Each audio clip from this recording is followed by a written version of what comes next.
प्रधानमंत्री डॉक्टर मनमोहन सिंह ने आज राज्यसभा में कोयला मंत्रालय की गायब हुई फाइलों पर जवाब देते हुए कहा कि सरकार के पास छिपाने के लिए कुछ नहीं है। उन्होंने कहा कि जब से कैग इस मामले की जांच कर रही है, तब से सरकार पूरी मदद कर रही है। भाजपा नेता रविशंकर प्रसाद ने कहा कि कोयला आवंटन मामले में सुप्रीम कोर्ट और अन्य एजेंसियों की टिप्पणियों के आलोक में ही प्रधानमंत्री से सवाल उठाया गया था। उन्होंने प्रधानमंत्री के फाइल गायब होने की बात को कल्पना कहे जाने पर भी ऐतराज जताया।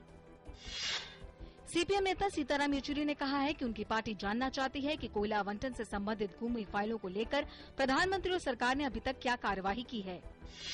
कांग्रेस प्रवक्ता अजय माकन ने आरोप लगाया है कि तुलसीराम फर्जी मुठभेड़ मामले में चल रही जांच को प्रभावित करने की कोशिश की जा रही है।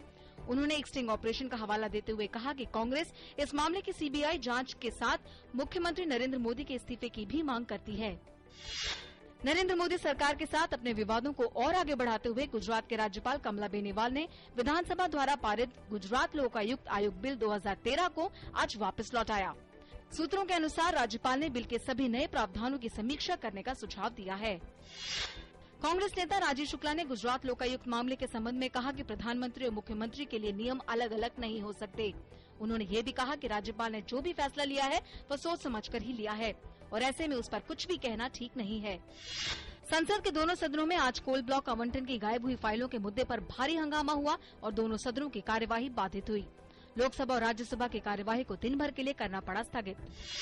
लोकसभा में आज वित्त मंत्री पी चिदम्बरम ने पेंशन फंड नियामक विधेयक पेश किया। इसमें विदेशी निवेशकों के लिए 26% तक निवेश की व्यवस्था है। उच्चतम न्यायालय ने 2G स्पेक्ट्रम मामले के आरोपियों की उस याचिका को आज खारिज कर दिया जिसमें ट्रायल कोर्ट के आदेश को हाई कोर्ट में चुनौती दिए जाने के उच्चतम न्यायालय के आदेश को चुनौती दी गई थी।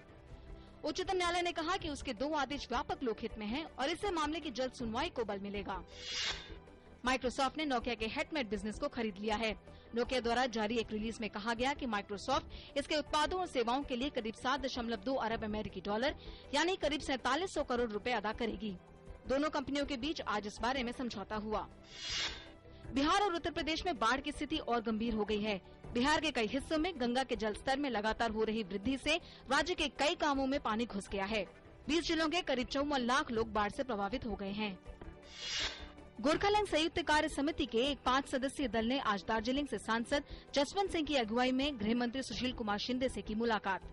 जसवंत सिंह ने कहा कि आंदोलन वापस लेने के बारे में कोई फैसला सभी से विचार विमर्श के बाद तय किया जाएगा। शेयर बाजार गिरावट के साथ हुआ बंद। सेंसेक्स आज 651 अंक गिरकर 18,234 अंक पर पहुंचा। वहीं नेशनल स्टॉक एक्सचेंज का निफ्टी 2009 अंक नीचे 5,341 अंक पर बंद हुआ।